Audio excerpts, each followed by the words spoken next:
সম্পৰ্কবোৰ একোজোপা গছৰ দৰে, তাক যত্ন আৰু মৰমৰ প্ৰয়োজন।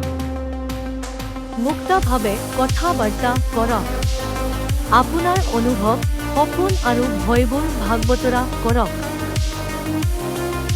কৃতজ্ঞতা প্ৰকাশ কৰক।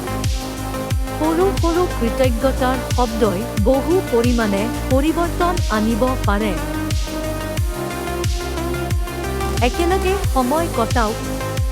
সৰু সৰু মুহূৰ্তবোৰেই সৰ্বাধিক প্ৰভাৱ পেলায়। মতভেদৰ পৰা পলাই নাযাব। শান্তিপূৰ্ণভাৱে সমস্যাবোৰ একেলগে সমাধান কৰক। মৰমৰ প্ৰতিফলন সদায় দেখুওৱা। এই মৰমবোৰেই সম্পৰ্কৰ জীয়াই থকাৰ শক্তি। যত্ন ল'লেহে সম্পৰ্কবোৰ সুৰক্ষিত আৰু মজবুত হ'ব।